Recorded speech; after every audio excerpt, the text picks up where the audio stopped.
Good afternoon. Thank you for joining today's webinar, Best Practices and Targets for Turbidity Monitoring on Construction Projects. Today, we will be hearing from TRCA's Lisa Rocha, one of our STEP project managers. I will now pass it over to Lisa to begin today's presentation. Thanks, Vicki. As Vicki mentioned, today I'm going to be talking about best practices for turbidity monitoring on construction projects. Most of the content we'll be discussing today, or all of it really, is part of the Erosion and Sediment Control Guide for Urban Construction, which we're finalizing. Draft was released in March this past year, and we're working on finalizing and publishing the final now. And this content reflects basically an updated version of what was in the draft with some key changes. And so that's why we wanted to reflect all that, and it reflects basically what feedback we received from stakeholders that reviewed the document. And so there are some key changes reflected from the draft that should be noted. So with that, we'll get started. Before I get started, I wanted to talk about the Sustainable Technologies Evaluation Program, which is the group that puts on this webinar. We're a conservation authority-led initiative that's developed to support broader implementation of sustainable technologies and practices within a Canadian context. Current partners involved in sustainable technologies on the water side are the Lake Simcoe Region Conservation Authority,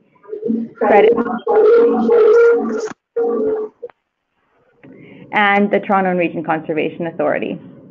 The main program objectives are to carry out research, monitoring, and evaluation of clean water technologies, to develop strategies to overcome implementation barriers, and to develop tools, guidelines, and policies, and also engage in education, advocacy, and knowledge transfer. So just to start off, I wanted to kind of sum up what we're going to be discussing today. So here's a little outline. First, I wanted to, because we're going to be talking about turbidity and it can get really confusing between turbidity and suspended solids, and I didn't want to go back and forth a lot. I wanted to get out of the way right off the bat and define turbidity and why we'll be focusing on turbidity during the webinar when we describe the targets. Also, beyond that, we'll go into the background, how we got to this point, what are some of the documents that have led us to this point, and some of the research that's gotten us here. Then going into talking about performance-based targets and what they are, why they're beneficial, why they're a better way to manage sediment releases from the site and mitigate those. And go into specifically what the new performance-based targets are that we're putting forth in the guide, and then talking about a little bit about how to apply those targets in a bit of an example, and talking about monitoring approaches that you could take to assess compliance, and then end off with some next steps in terms of where this is going, and hopefully a good discussion on what you guys think about all this and what everybody's feeling out there about these kinds of targets. So to start off, I wanted to get into turbidity. I'm sure a lot of you are already familiar with the concept, but turbidity is an optical metric. It's a measure of the degree to which light is scattered by substances dissolved or suspended in the liquid. It is an optical property, and it's measured with a nephelometer, and the units that are reported are nephelometric turbidity units, and it serves as an indicator of the amount of suspended sediment in water. So it can be used as a proxy for suspended sediment as a metric. What it is a metric for suspended solids, and suspended solids are really just the amount, the actual weight of solids. They're including both organic and inorganic solids that are suspended in the liquid, not settled, but suspended. As you can see in the figure there, you can see where there's an overlap between what turbidity and TSS includes. So TSS includes settlable solids as well that haven't settled yet. And you can see there where the overlap is and what turbidity measures that TSS doesn't, which includes dyes, colored, dissolved organic matter, humic acid.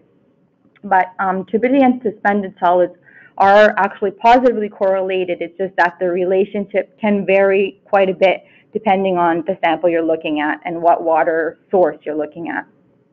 Total suspended solids concentration isn't affected, as I said, by substances like dyes and colors, but turbidity can be affected by colored substances.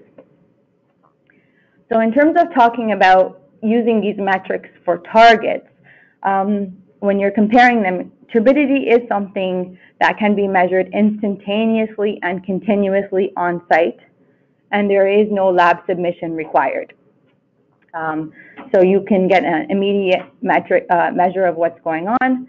It allows for an assessment of if there's an elevated amount of sediment occurring in the stream or wherever you're measuring. You can assess how long it's been because you can take measurements very frequently, and it can be automated, and you can get an assessment of duration. And that comes into play, and it's very important when you're trying to assess whether there is significant or insignificant impact to the aquatic ecosystem, because the duration of time at which it's experiencing elevated sediment concentration is one of the key factors that will dictate impacts. So as a result of these factors, the targets we're going to be describing here today are based on turbidity and not suspended solids. So going forward, mostly we're going to be talking about turbidity. So now we're just going to go into some of the background and how we got to where we are in terms of the idea of having targets for turbidity downstream of construction projects or effluent in the effluent, but basically setting targets for how much sediment should be leaving in stormwater coming off construction sites. So the first kind of thing I wanted to talk about was the SILT-SMART erosion and sediment control effectiveness monitoring and rapid response protocol for large urban development sites. That was the version 1.2 was released in 2012. There is another version 2, but similar, so it hasn't changed that much. But the key takeaways were the applicability. It required continuous in-stream turbidity monitoring, specifically for large construction sites larger than 25 hectares, and draining to sensitive streams. And sensitive streams are defined as those that support species at risk and those that support cold water species. It's pretty much the first local example of a performance-based standard that was actually applied and made a requirement. And it was based largely on research, some famous research by Charles Newcomb in 1986. He has a lot of research in different papers and stuff, but all really focused on the same findings regarding concentration and duration of exposure. And also it's based on the particulate matter guideline from the Canadian Water Quality Guidelines for the Protection of Aquatic Life. That was released by the Canadian Council of Ministers of the Environment in 2002. Again, it considers both concentration and duration. It involves automated alerts to project team members and also to regulatory agencies when certain exceedances occur. So the alerts are automated, and there's a response and reporting protocol required. Following that, much later actually, but more recently, so the end of last year was when it was published. The Canadian Standards Association released their Erosion and Sediment Control Inspection and Monitoring Standard. It was the first erosion and sediment control related standard that they released. I think they're continuing to put together some additional standards. This was the first of the set. And it's a Canada-wide standard that was developed by a balanced technical committee of private and public sector stakeholders. What it does is it sets out suspended sediment targets that are supposed to apply to in-stream, but they also provide an effluent standard for a construction site discharge. And it provides the target as suspended sediment concentration, but also an equivalent turbidity reading. It's also based on the Canadian Water Quality Guidelines for the Protection of Aquatic Life, and so it does, to some extent, mirror what is in the SILT-SMART protocol. And really the key thing is it does set the targets, but it doesn't necessarily explain how to apply and how to assess compliance with those standards and how to apply them in the field on site. Regulatory agencies really are left to decide whether they're going to adopt the standard and how to apply the standard with respect to assessing compliance and how enforcement will work and what kind of monitoring would need to occur on site to support the decision on whether or not you're in compliance. So it was released, I think, in November 2018, and it still hasn't been adopted by any regulatory agencies that I'm aware of in Canada. So I think they continue to work towards that, but not yet. And then lastly, I'm going to touch on the Erosion and Sediment Control Guide for Urban Construction. Right here, you're seeing the old guide, and this year we're hoping we'll finally release the new guide, which was released in draft in March, as I mentioned. We took on the update at this time because it's been quite a long time since the release of the last guide, to over 12 years, and we feel the erosion and sediment control knowledge has expanded and the practice has evolved substantially since that time. And some of the key changes really have been the greater availability of professional training and greater number of professionals that are actually taking advantage of that professional training that's specific to erosion and sediment control, like SISIC. There have been a lot of legislative changes, and even more recently, some significant ones are underway. So that continues to happen. There have been changes to best management practices. Basically, our ideas on what best management practices are the most effective and which ones we should be trying more of, like new ideas and new ways of applying things. We've expanded our knowledge and understanding of some of the key issues and what really is going to make a difference and what is not something we should be focusing on as much.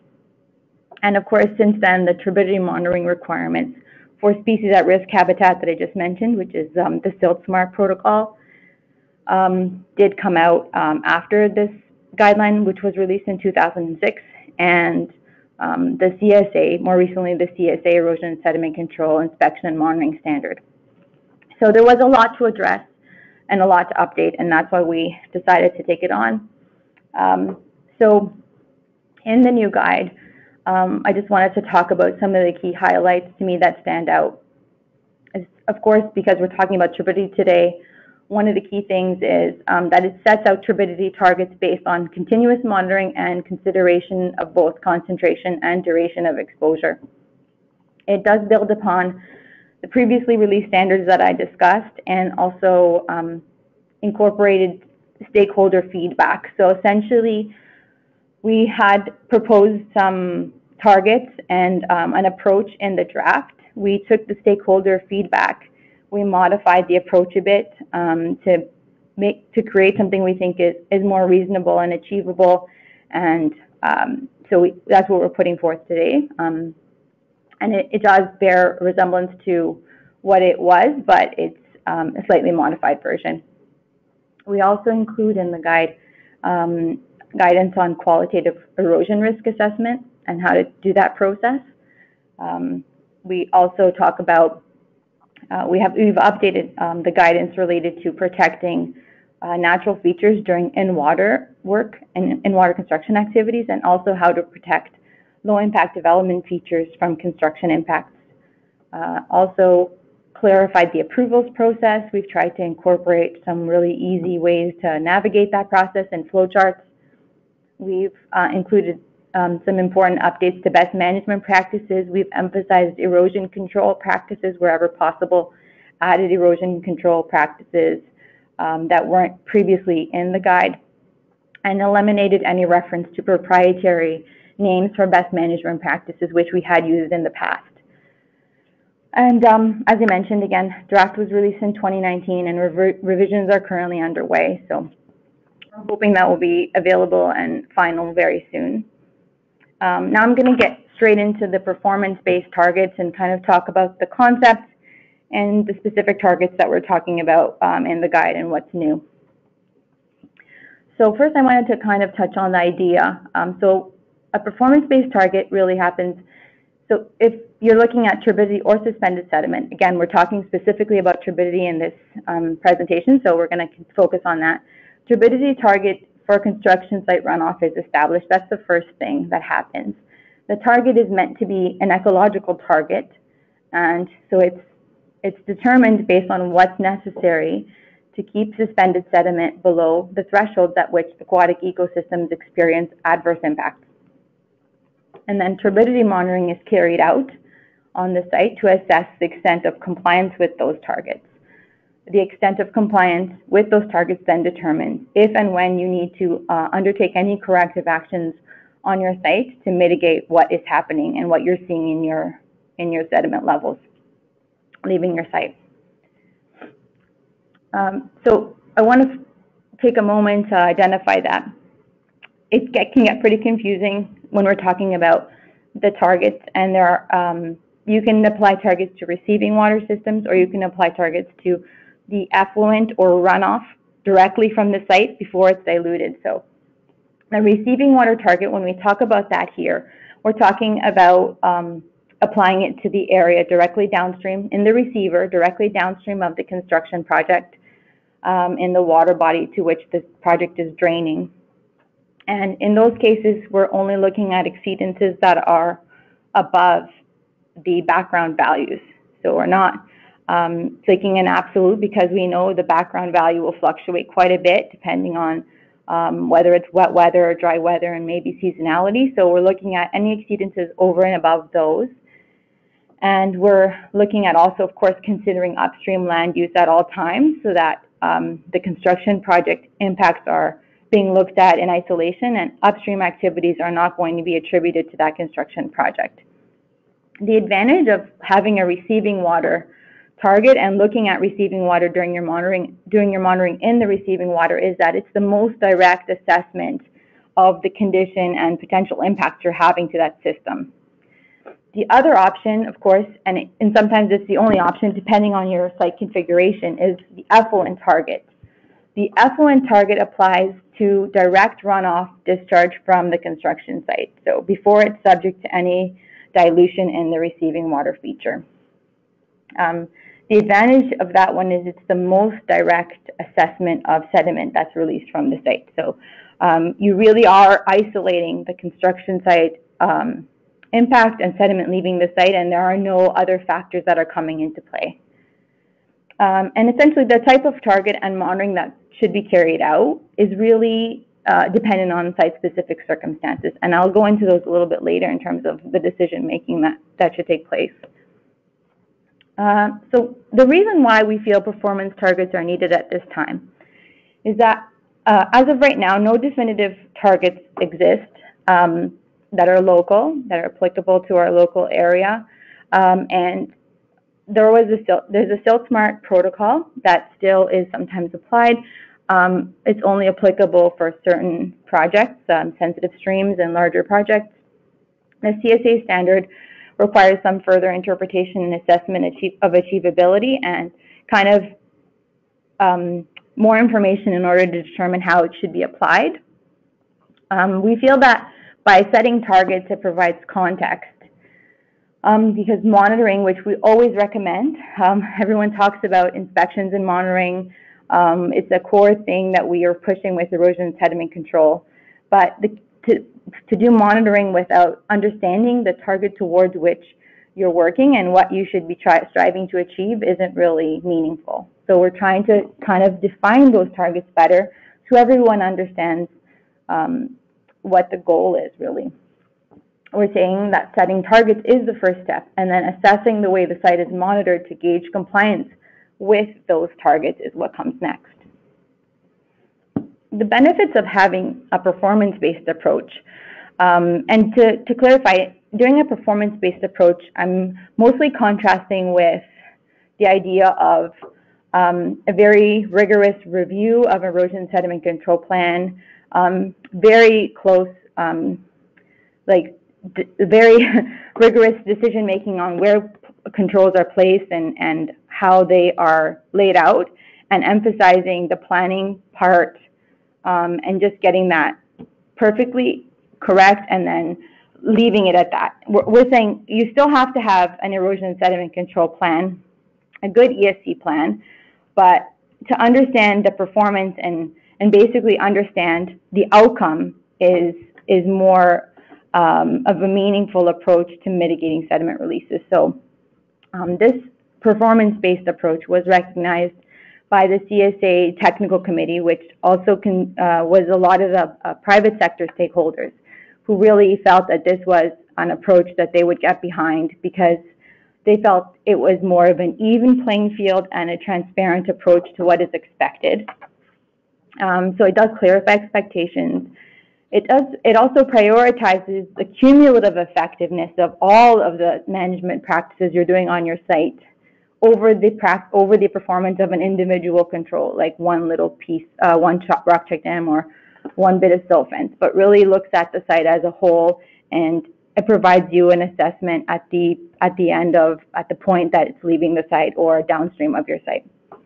It's outcome focused, so it's looking at the goal, and the outcome is, of course, less sediment in the stream. And it's focused on that one piece of information. And it promotes more rigorous and frequent inspection and monitoring of the site, which is more appropriate to the dynamic nature of construction projects. As we understand, they're always changing, not static. And this is something that's also being assessed in real time and mirroring that process that's always evolving. Of course, as I mentioned, it does not replace the need for a good plan and decisions on what best management practices should be placed and where they should be placed to be most effective and mitigate risk. And it doesn't replace the need to inspect and maintain your best management practices and keep them in good condition. But what it does is give you a real answer at the end of all of it. The cumulative impact is assessed, and that is really a metric of what kind of impact you may or may not be having. So the basis for the new targets that we're focusing on is really the same basis, some of the same research that has fed into the SiltSmart protocol and research that fed into the CSA standard, and it's derived from Charles Newcomb. The chart here is from something he did in 1986, and the reference is there at the bottom. And what he did was assess the extent to which fish were impacted by exposure to suspended sediment at varying concentrations and durations. So, as I mentioned, the SiltSmart protocol is based partly on this research. As you can see in the chart, it categorizes suspended sediment exposures as having few ill effects.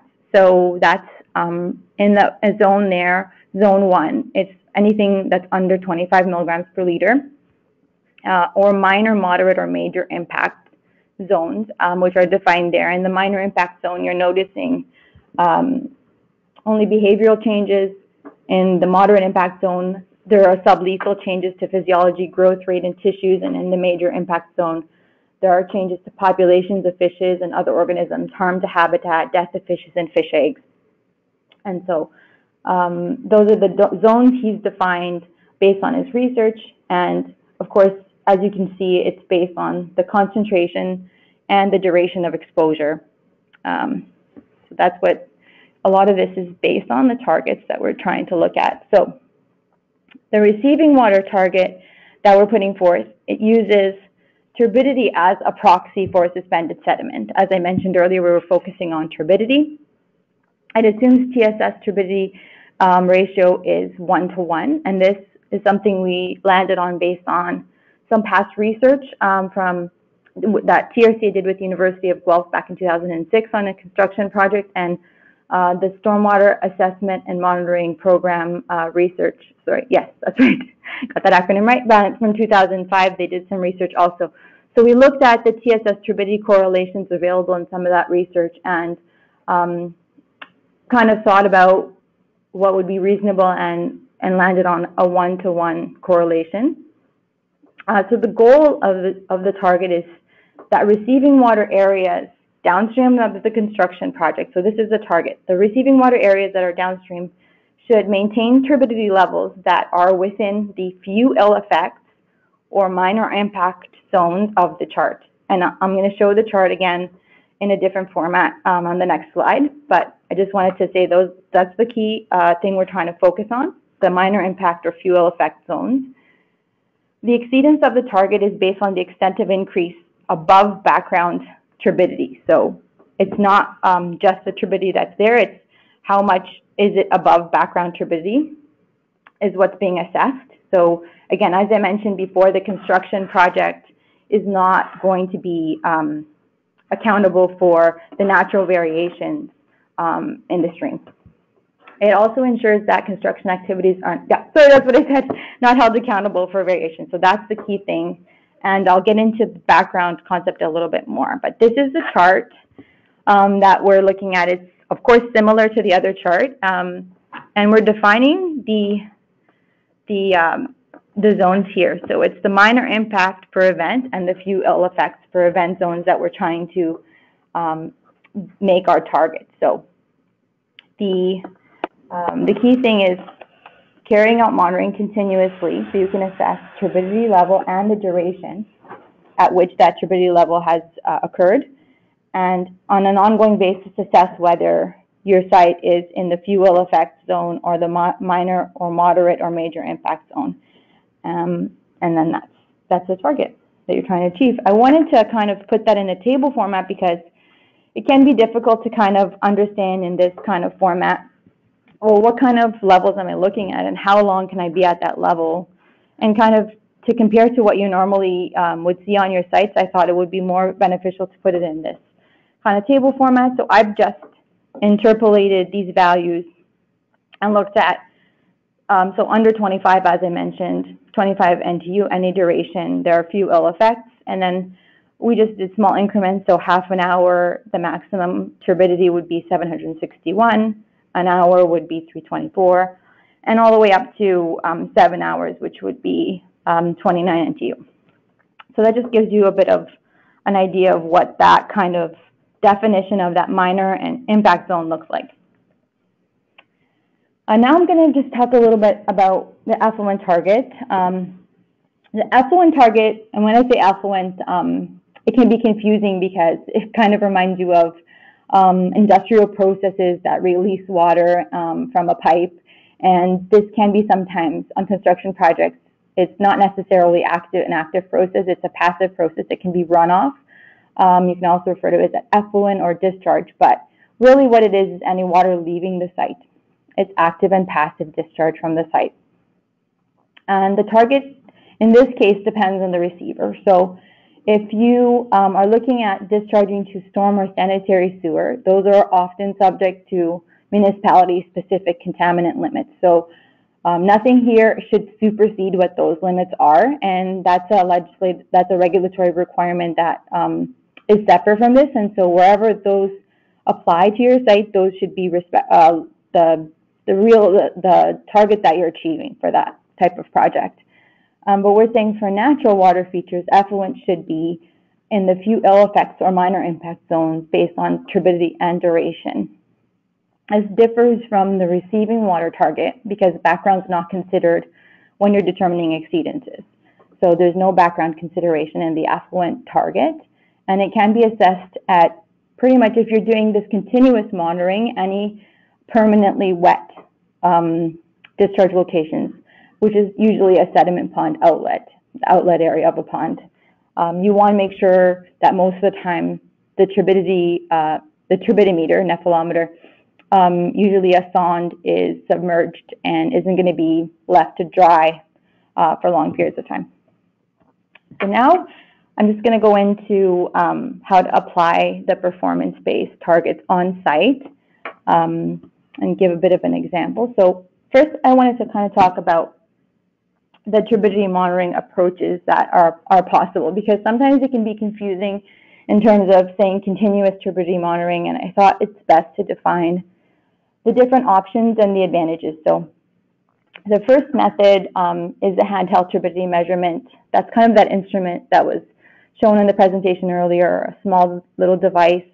And it really relies on grab sampling. So you have to take a sample that's just reflecting one point in time. And it can be really you can assess turbidity anywhere you can collect a sample of water. So that's very flexible, obviously. It's straightforward. It's lower in equipment cost compared to some of the alternatives. You can definitely pinpoint sources very easily because you can take it anywhere and grab a sample from anywhere. And you can do this kind of thing in the winter because you don't have to rely on placement of a sonde in a water body that would freeze over. You can collect the sample from, if you're pipe discharge or if you're pumping water, you can collect water at any point in time, at any season of the year. The disadvantage would be that you do have to be there in person. There has to be a staff person on site to collect this sample. So it's only possible when someone's available to be there. And of course, it doesn't assess duration because you're taking a point measurement in time. And unless somebody is going to sit there for several hours and collect a sample every few minutes, it's not really possible to assess duration on an ongoing basis.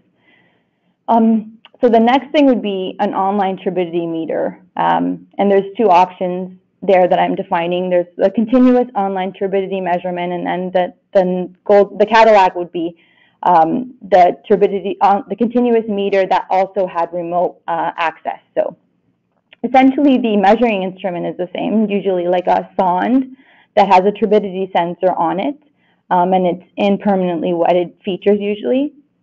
And what it does is, again, anywhere where constant flow of water is where it can be installed. So it can be installed in the receiving water system, like in a stream, as long as it's usually flowing, and pond outlets.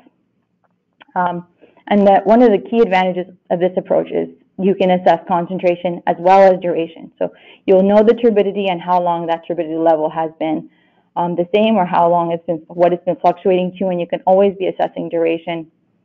It's convenient because you're constantly getting data even when you're not there at all times. You're also having a set location, so you have higher precision and you can compare data, and it's a very valid comparison in that case.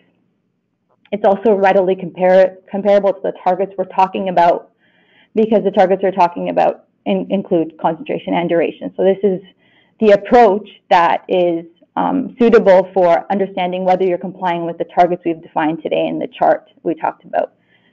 The disadvantages, of course, to higher equipment costs that we're looking at compared to a handheld turbidity meter. There's more data, so there's higher staff costs for quality control and quality assurance of that data and interpretation. The staff costs for equipment cleaning and maintenance are also probably higher, and you can't usually operate this in the winter if the water feature is going to be frozen over. When you're talking about the last approach, which I already touched on, but the one with remote access, again, you can apply it anywhere where there's constantly wet, but also you need somewhere where there's cellular service so you can have remote access. And in addition to the advantages of the one without remote access, you of course have the convenience of remote access, so you can see your data from anywhere as long as you go online and you can access your data, and you don't even have to visit the site at all for downloads or anything else. And you have the opportunity to respond quickly because you don't have to wait until you go and download the information to understand that there's a problem. You can be alerted to a problem. There's ways to set it up so you can be automatically alerted to a situation and only address problems that occur, and only have to go to the site and address those problems when you see that there's something wrong. And of course, the costs are similar, and just the additional costs for cellular service and related equipment would be what you would be paying for over and above the other version. Some of the site-specific considerations that really come into play when you're establishing your turbidity monitoring approach are listed here, and I wanted to kind of touch on some of them. There may be some others I've not included, but I think these are key. One is erosion risk. So we identified a qualitative erosion risk assessment that is in the ESC guide, and that's something that kind of can help people understand what parts of their site are the highest risk, and whether the activities plan, the soils, the slopes, and all those kinds of things that impact erosion on their sites are going to put them in a high risk category. And on those sites where there is a potential for a lot of sediment to move off the site, looking at a more intensive monitoring approach is definitely a good option that we would recommend. And more intensive monitoring, as I mentioned, on high erosion risk sites. Another key thing is the receiving water, as I mentioned before, whether it's a natural feature versus discharging directly to the sewer system, and whether the low water level is deep enough to keep a turbidity meter submerged is a key thing to consider.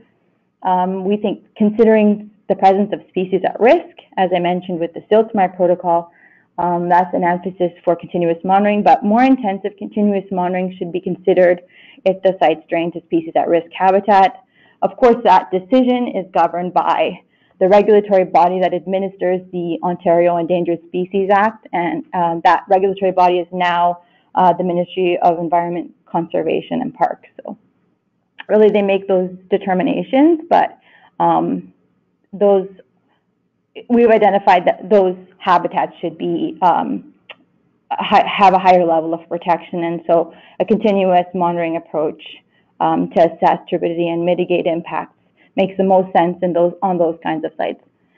Also looking at the type and location of discharge points, just from practicality standpoint, for ease of access for equipment and installation, safety considerations, like if it's accessible and can be accessed safely, that's an important thing to look at, and cost consideration. So if you are wanting to do effluent monitoring and there are a lot of ponds to consider, there is a cost of establishing that many more stations. So the key thing is looking at your site and considering your site-specific circumstances and what might be the most effective way to assess your sediment releases and cost-effective way also.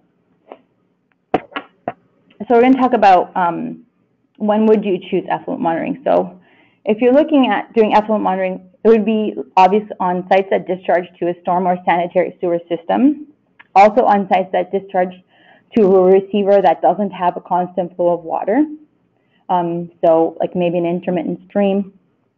Also on sites where the receiver is too far from the construction site, and you can see that other point sources of pollution may contribute sediment along the flow path. An effluent monitoring, looking at the effluent target might make more sense. During frozen conditions, you want to look at just assessing your effluent, of course, because that's all you can do.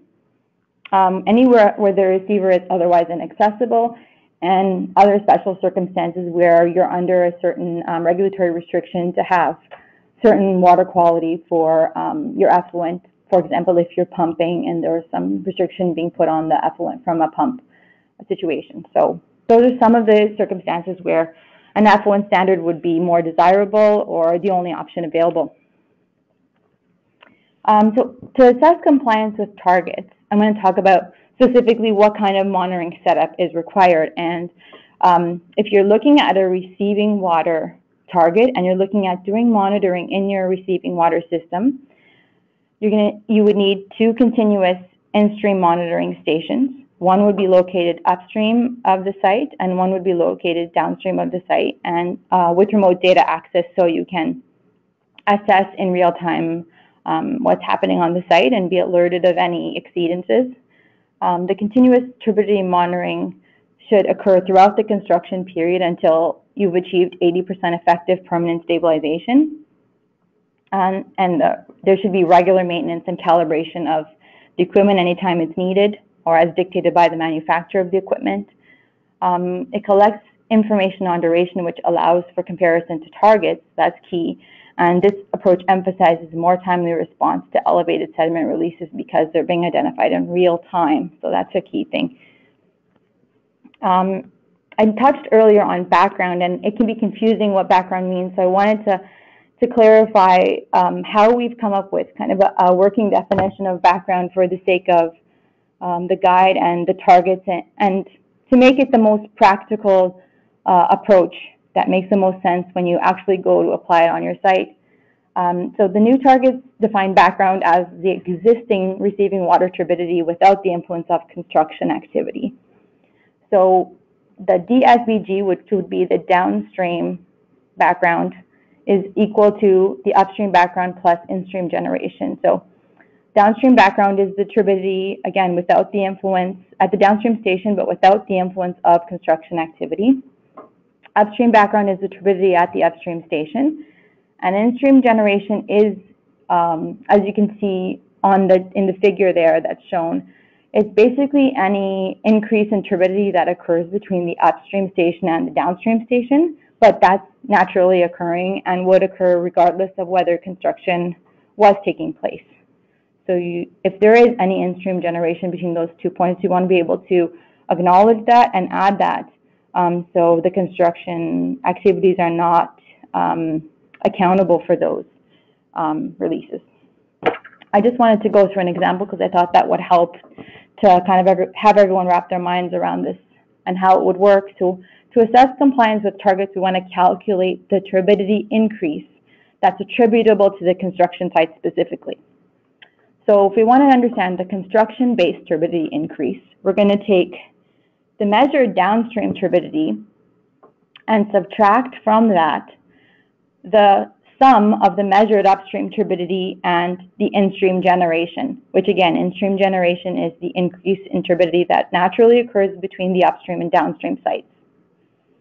So if we assume that the measured upstream turbidity is 40 NTU, and we assume that in-stream generation is 10 NTU, the measured downstream turbidity that we've observed with our equipment is 200 NTU.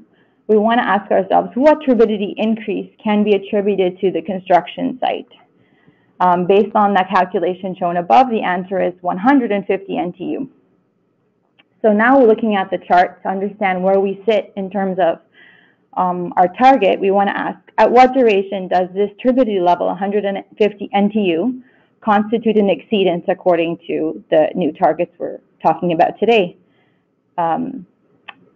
So basically, an exceedance would be that you're into the moderate impact zone, but also could be that you're into the major impact zone. So using interpolation at the chart, I look at 150 NTU, and I go to the line that defines the minor impact zone, and I determine that the maximum amount of time at which I should be at that concentration is 1.85 hours, which is equivalent to 1 hour and 52 minutes. So that's how you would kind of understand whether you're in compliance or not. So I wanted to kind of just talk about what this kind of package is going to look like. These are the key elements of the turbidity monitoring guidance we're putting out.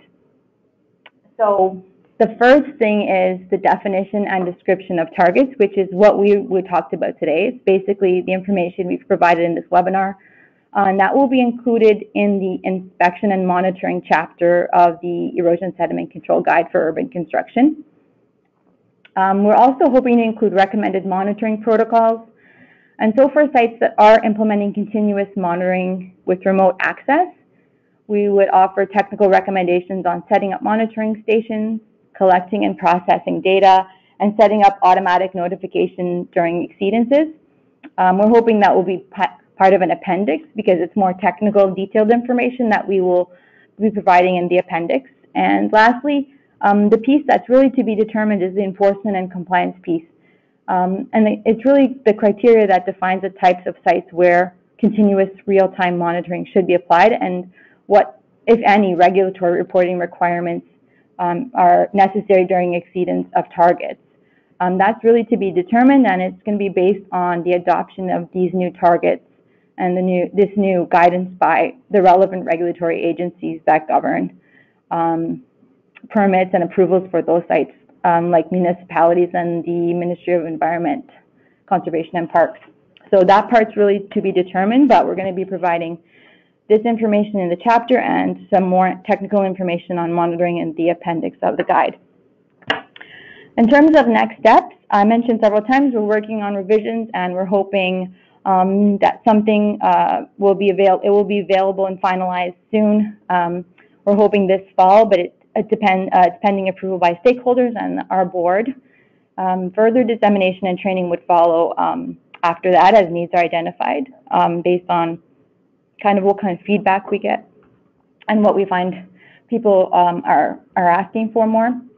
Also, just to mention, we're TRC is partnering on continuous turbidity monitoring pilots. There's 2 construction projects currently engaged, and those projects are implementing continuous monitoring of turbidity, and they're subject to expedited approvals processes. The objective for those projects is to assess the extent of compliance with targets, investigate any innovative solutions that can reduce the turbidity levels in site runoff. So we're really looking at kind of understanding whether the targets are achievable and looking at innovative solutions to kind of make them achievable and see how they can be achievable. And really the outcomes of those pilot studies will inform updated guidance on best practices that can really get your turbidity levels to where they need to be in line with the targets.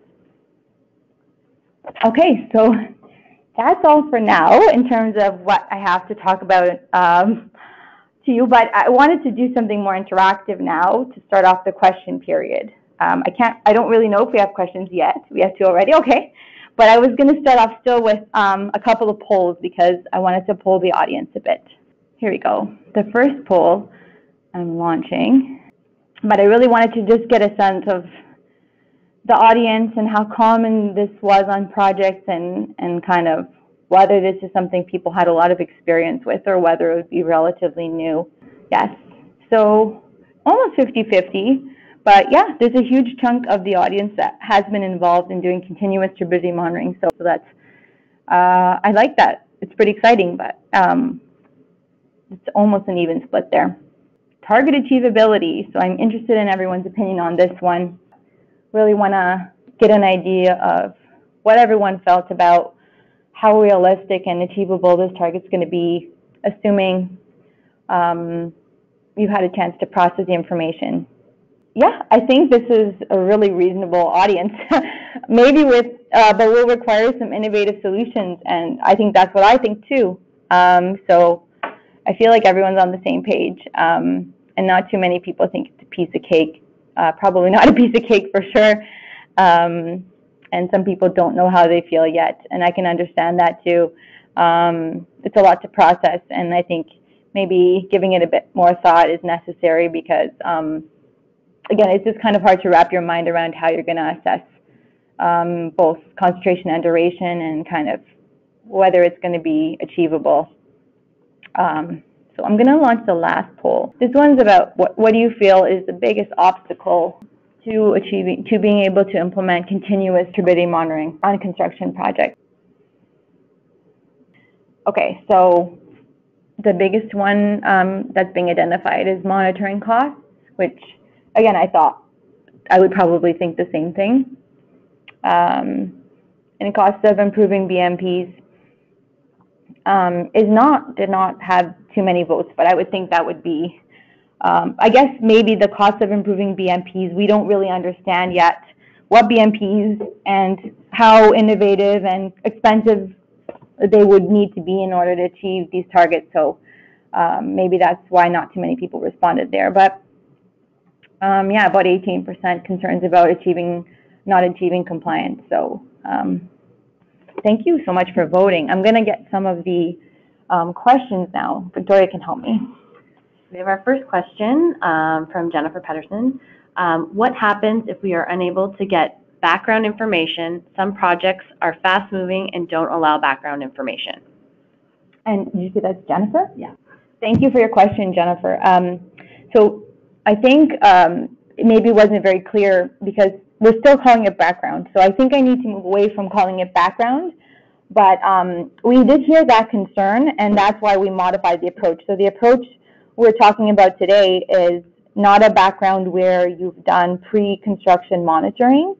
It's just an assessment of taking your upstream value in real time and adding that in-stream generation factor and assessing in comparison to that.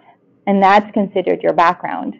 Beyond the fact that sometimes it's not practical to do background, we also like the approach of using upstream and a factor for in-stream generation together. We like the idea because it's the in-stream value is always fluctuating with whatever's happening in the stream, wet weather events, dry weather, whatever's happening, it's fluctuating, and it's being mirrored by what's happening downstream. So we feel like it's more of a appropriate comparison to always be defining what your downstream value should be and comparing it to your upstream value in real time and doing an assessment that way, rather than assessing a background value that you've decided before construction that's going to be a fixed value that may not necessarily be reflective of what's happening in the stream at any given time, but is more of an average or median. So we're using the upstream value in real time and doesn't require pre-construction monitoring to do that, but all it does require an in-stream generation number to be established. And we're kind of still working on what the best way to do that is, but we're hoping it would be some sort of stream assessment that would happen on a few days before, like 1 or 2 days maybe before, anytime before construction begins. But we're looking at kind of a quick way or easy way to kind of come up with that in-stream generation number that would make sense to be able to do quickly. But there's no long pre-construction monitoring requirement associated with what we're recommending right now. Okay, our next question comes from Danny. What is the time frame you should be at the upstream background before allowing another exceedance? What is the time frame you should be at the upstream background before allowing another exceedance? I don't know. I don't think I understand the question. What you're doing is you're taking your downstream value in real time, and of course this is going to require like an app, spreadsheet, something that is going to automate this process for you. I myself did this in Excel. We'll share this information in the appendix when we provide that technical information on monitoring. But you're doing is taking, in real time, you're constantly taking your downstream value, constantly subtracting from that value whatever the upstream value is and any in-stream generation that's natural. So you're taking out all the factors, not considering any of the upstream land use, not considering any in-stream generation that naturally occurs, and trying to just isolate what sediment's coming specifically from the site.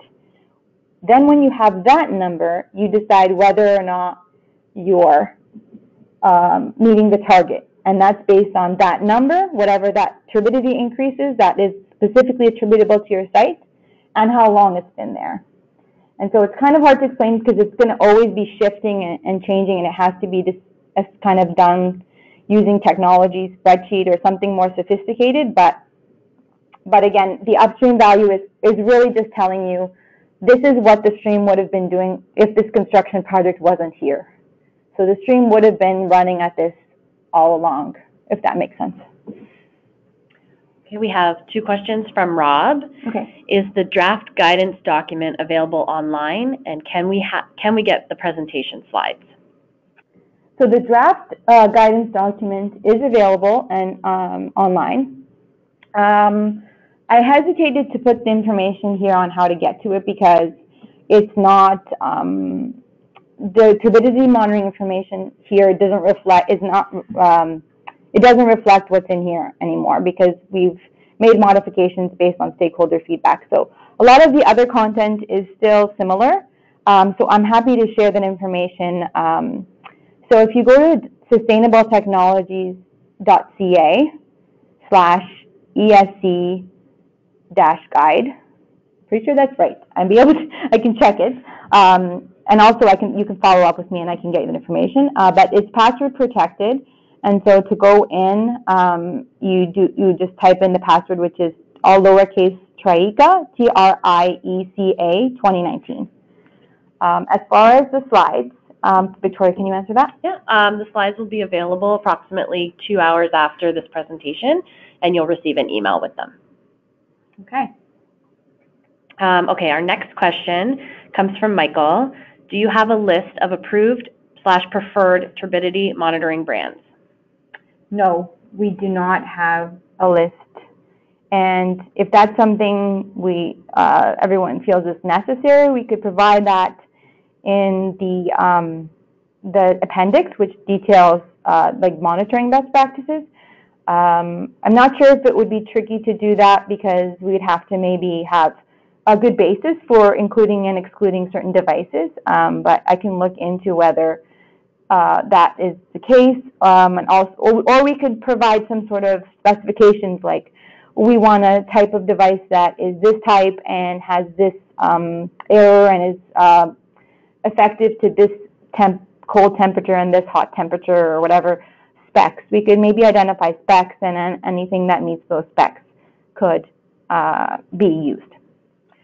Our next question comes from Ashley.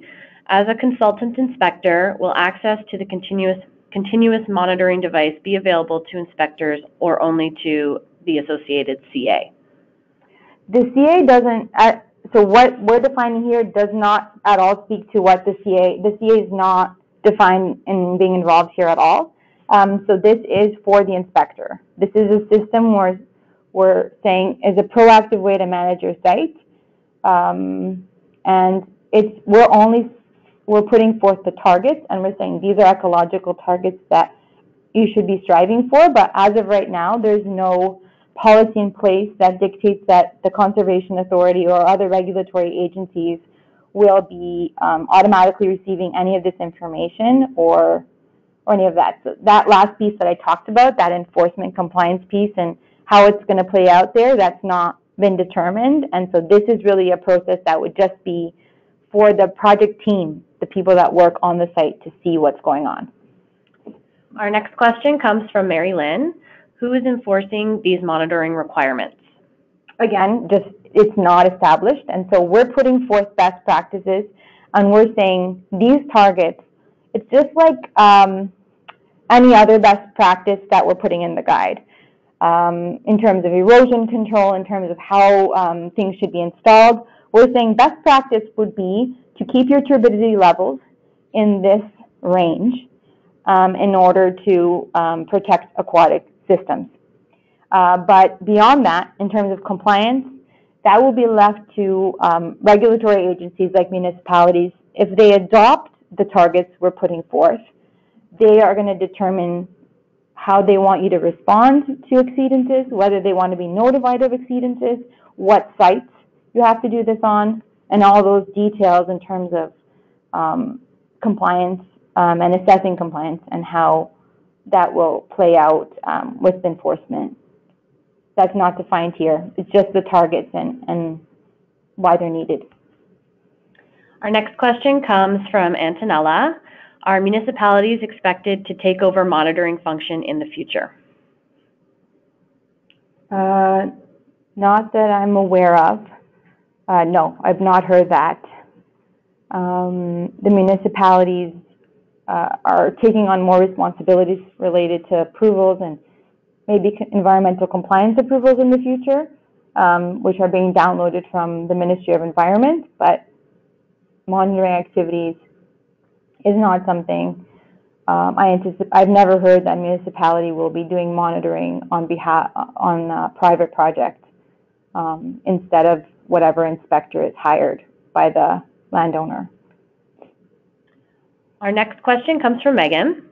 Can you recommend a best in-field turbidity monitoring instrument? Some of them are not extremely accurate. Sometimes rechecking the same sample will even result in a wide variety of readings. Again, we haven't established a list of best products yet. I don't think I can necessarily recommend an instrument. I don't even know if I would be allowed to do so without having some evidence that having done a study to assess accuracy. So I think the probably realistic thing would be that we would put the specifications out there in that appendix in the turbidity monitoring details, and maybe that would be helpful if it was determining if it was like meeting the specifications and any instrument would be able to be used. But of course, in the industry, if you have experience with one versus another and you understand them, then that's what we rely on the industry to figure out. So. Okay, well, yes. We have no more questions in our chat queue, so we will end today's webinar. Thank you all for joining us today, and thank you, Lisa, for your presentation. For a complete listing of all available in-class, online, or in the field training, please visit our Events and Training tab at sustainabletechnologies.ca. Thank you, and have a great day.